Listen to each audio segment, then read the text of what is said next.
Beriktibarnya apa yang kita lihat ini, bahwa ilmu setinggi apapun dan kita punya apapun, kalau digunakan untuk melanggar perintah Allah, pasti pada akhirnya akan mencelakakan diri kita sendiri, dan tidak akan ada kejahatan itu yang abadi, pasti pada akhirnya akan binasa.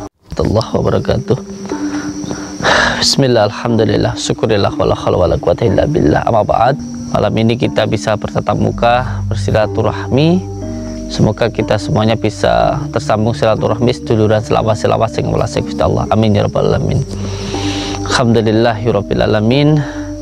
Semoga saudara-saudaraku dimanapun berada, subscriber, subscriber channel Padepokan Jati Sholawat Aduni dimanapun berada, selalu dalam lindungan Allah Subhanahu wa taala, mendapatkan rezeki yang berkah, barokah, berlimpah, bisa untuk pergi ke Mekah, ke Madinah, misalnya bisa buat beli sawah dan menjadi keluarga yang sakinah, mawaddah, warahmah. Malam ini insyaallah kita akan memakamkan Mbah Suro, insyaallah. Mohon doanya, semoga semuanya nanti dipermudah oleh Allah Subhanahu wa taala. Amin ya rabbal alamin. Bismillah.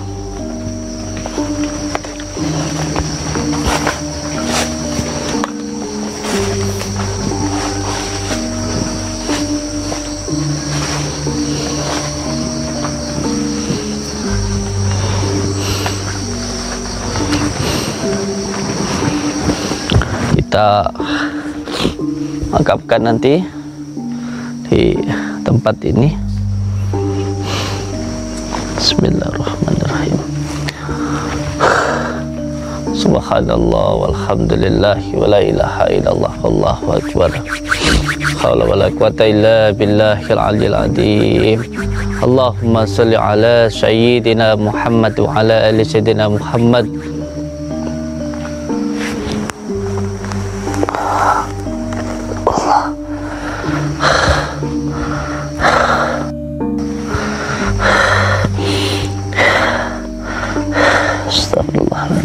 Astagfirullahaladzim.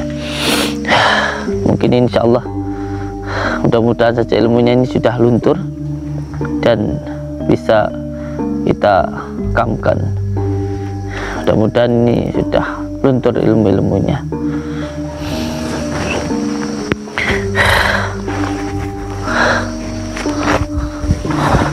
Bismillahirrahmanirrahim. Saudara-saudaraku dimanapun berada, mohon doanya untuk beliau, semoga bisa diampuni segala dosa-dosanya dan mendapatkan tempat yang layak di sisi Allah Subhanahu wa taala.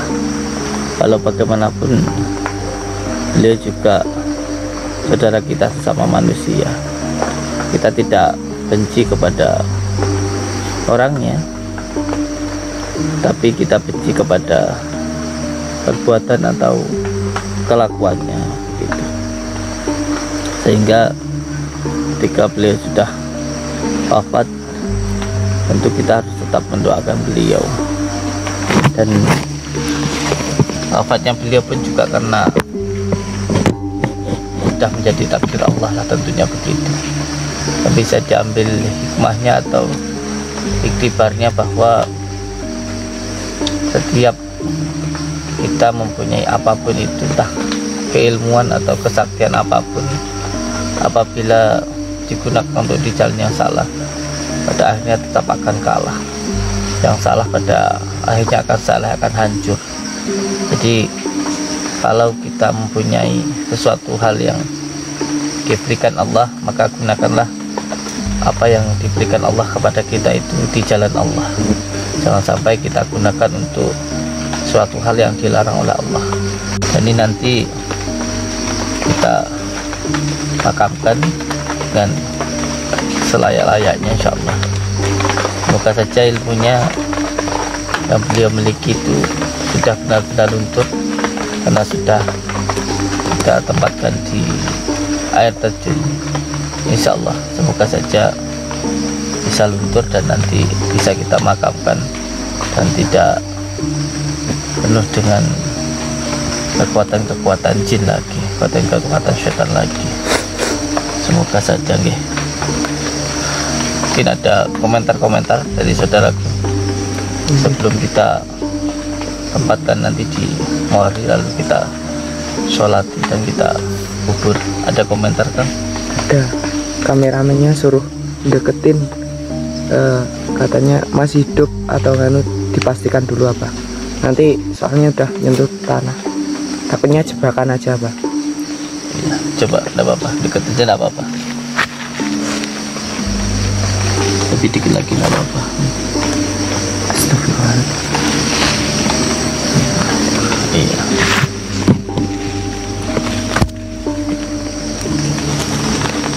Iya.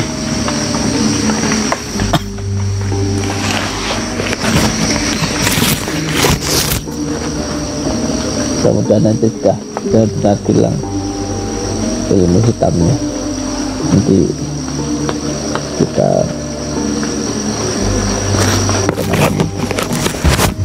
makamkan, kita sholat lah nanti insyaallah.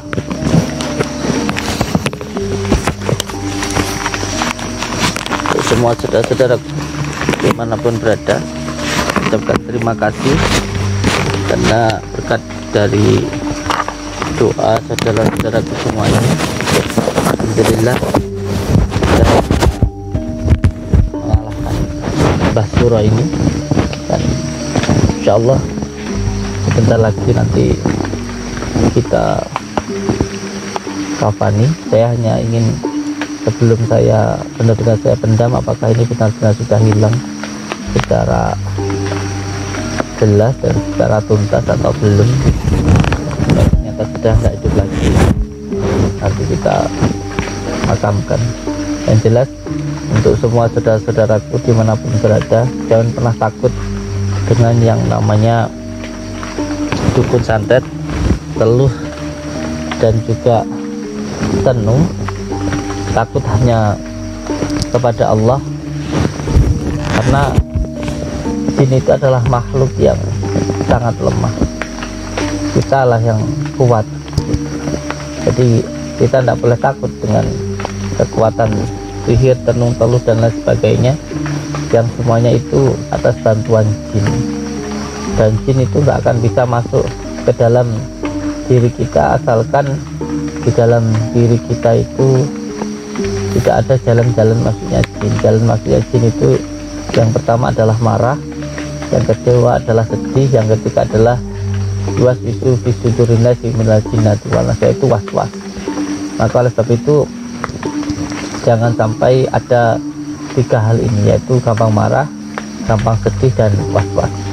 Insya Allah gangguan jin seperti apapun tidak akan bisa masuk ke dalam diri kita, dan serangan sihir, tenung, teluh juga tidak akan mengenai diri kita. Yang penting tidak ada tiga hal yang tadi, marah, sedih, dan juga was-was. Dan juga perlu untuk dipahami oleh saudara-saudaraku dimanapun berada bahwa gangguan penyakit itu berasal dari tiga hal. Yang pertama karena ain, yang kedua karena ketempelan, dan yang ketiga karena sihir. Ain itu apa? Penyakit ain itu penyakit yang diakibatkan pujian yang tidak menyertakan asma Allah, itu karena ain. Dan yang kedua adalah ketempelan. Ketempelan itu apa? Ketempelan itu penyakit menempel karena kesalahan diri kita sendiri. Contoh, ketempelan karena tempat atau karena nasab maupun karena maksiat. Kalau dikarenakan nasab itu dari orang tua atau dari orang sebelum kita atau leluhur yang menempel pada diri kita. Contoh karena ilmu yang akhirnya menurun ke anak atau ke cucu, disebut penyakit itu adalah indigo. Itu sebuah penyakit. Dan yang kedua penyakit yang seperti gila dan sebagainya, itu bisa menurun ke anak cucu, itu juga harus diputuskan. Dan yang ketiga penyakit ini biasanya juga penyakit-penyakit seperti jantung atau gula darah dan lain sebagainya, itu pun juga bisa menurun ke anak cucu, itu karena nasab. Jadi ketempelan itu bisa karena nasab, tempat, dan maksiat. Kalau karena maksiat, ini biasanya kurangnya memahami tentang hukum-hukum fikih, hukum-hukum kebersihan begitu. Contoh ketika mungkin kurang begitu bersih ketika bertohara.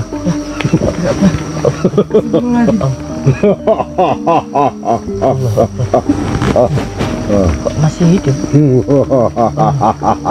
Hati ilmunya belum luntur. Hati ilmunya ini belum luntur. Aku raiso mati. Kamu kan jak pucat kayak gitu loh ya. Allahu Akbar.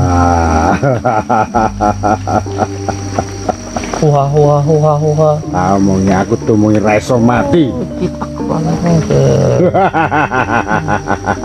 ketawa ketawa. Astagfirullahaladzim. Astagfirullahaladzim. Astagfirullah kalau ngungas ngenges ngungas ngenges. Apa? Kitak kitak ketawa ketawa. Ternyata waktu saya taruh di sana ilmunya belum tuntas semuanya ini. Ini mungkin penyebabnya ya karena itu Kang. Karena badannya yang di sana itu mungkin masih nempel di tanah. Yuk nanti kita ambil lihat dulu ya. Kita ambil, nanti kita gantung dulu badannya ini yang di sana ini. Aku raiso mati. Gak ada makhluk yang nggak bisa mati kan baunya udah kayak bangkai loh. Saya kira ini lah sudah ya Kang, demi Allah ya, bau ya. Bau mungkin karena nggak mandi nih. Bau karena nggak mandi nih. Coba toh, apa itu masih dikasih umur sama Allah, digunakan untuk bertobat. Umur kita lo tidak lama itu loh, sisa umur kita lo cuma berapa, dibuat tobat. Teman lo udah umur berapa ini, jadi tobat toh gitu loh, jangan malah urusanku buat maksiat aja. gak kenal tobat aku. Astagfirullahaladzim. Ini nanti kalau pun mati biasanya jadi itu, jadi jenglot ini, tersiksa sampai nanti. Astagfirullahaladzim. Ini nanti badannya ngecil-ngecil jadi jenglot sampai nanti. Nggak bisa gerak, nggak bisa apa-apa ini. Karena punya ilmu kayak gini. Kamu nggak pengen tobat ah? Gak pengen aku. Astagfirullahaladzim. Astagfirullahaladzim. Kok ya tobat toh gitu lah. Astagfirullahaladzim. Saya pikir wis luntur ilmunya Kang. Gak taunya masih ini si hidup Kang. Astagfirullahaladzim. Astagfirullahaladzim. Apa gunanya punya ilmu kalau buat nyakitin orang itu? Mbah Urusanku tobat sama itu tobat gitu loh. Saya itu ngelakuin kayak gitu itu karena saya itu nggak mau sama itu celakain orang, sama itu sengsara dunia akhirat loh. Astagfirullahaladzim. Astagfirullahaladzim. Lebih baik ini kita bawa aja ke laut ini sampean. Kalau angal-angale kepalanya tak buang di laut sampean. konen. Astagfirullah, bener-bener apa-apa pengen tobat ah. Cuman hidup cuma nyusahin orang loh sampean itu. Seneng aku. Astagfirullahaladzim. Sombong sampean itu, hatinya penuh sudah dikuasai oleh jin sampean itu, dikuasai oleh setan sampean itu. Subhanallah. Sampean cuma diperas sama jin loh sampean itu. Astagfirullahaladzim. Astagfirullahaladzim. Astagfirullahaladzim. Astagfirullahaladzim. Subhanallah walhamdulillahi wa la ilaha illallah wallahu akbar. La hawla wa la quwata illa billahil aliyil azim. Allahumma salli ala sayyidina Muhammad wa ala ali sayyidina Muhammad. Allahu ya karim. Dengarkan ini sebelum sampean benar-benar tak buang di laut. Allahu akbar. Allahu akbar. Allahu akbar. Asyhadu an la ilaha illallah. Asyhadu an la ilaha illallah.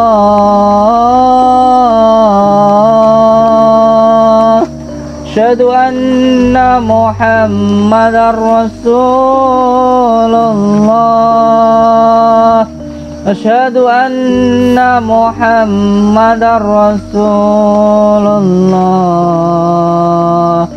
Hayya 'alas shalah, hayya 'alas shalah, hayya 'alal falah, hayya 'alal falah. Allah.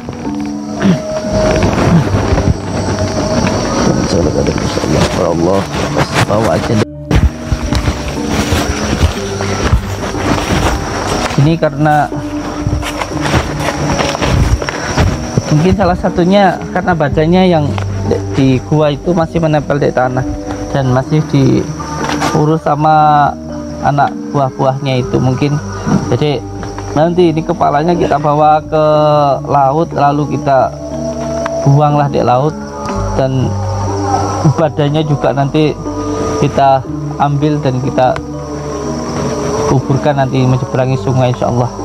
Mohon doanya untuk semua saudara-saudaraku dimanapun berada, semoga saja nanti dipermudah oleh Allah Subhanahu wa Ta'ala sehingga tidak terus meneruslah melakukan kezaliman begitu. Yang jelas semoga saja saudara-saudaraku dimanapun berada bisa mengambil iktibarnya. Apa yang kita lihat ini bahwa ilmu setinggi apapun dan kita punya apapun, kalau digunakan untuk melanggar perintah Allah, pasti pada akhirnya akan mencelakakan diri kita sendiri dan tidak akan ada kejahatan itu yang abadi, pasti pada akhirnya akan binasa. Dan semoga saudara-saudaraku dimanapun berada selalu dalam lindungan Allah Subhanahu wa Ta'ala, mendapatkan rezeki yang berkah, barokah, berlimpah, bisa untuk pergi ke Mekah, ke Madinah, bisanya bisa buat beli sawah dan menjadi keluarga yang sakinah, mawadah, warahmah. Amin ya rabbal alamin. Mohon bantuan doanya. Yang jelas untuk saudaraku dimanapun berada, ketika panjenengan punya hajat, punya keinginan, punya doa, jangan datang ke orang pintar atau ke dukun atau siapapun. Itu tidak penting. Yang paling penting ialah doa dari orang tua kita, sebab doa yang paling mustajab itu adalah doa dari orang tua kita, bukan dari dukun atau orang pintar. Kalau ingin hidupnya selamat, maka carilah ridho orang tua. Kalau ingin hidupnya itu bahagia, maka bahagiakanlah orang tua. Itulah yang paling utama. Ketika hidup kita selamat dunia dan akhirat, yang terpenting selalu berpegang teguh kepada tadi Allah. Jalankan sholat, amalkan sholawat, dan berbakti kepada orang tua. Wabillahi taufiq wal hidayah. Wassalamualaikum warahmatullahi wabarakatuh.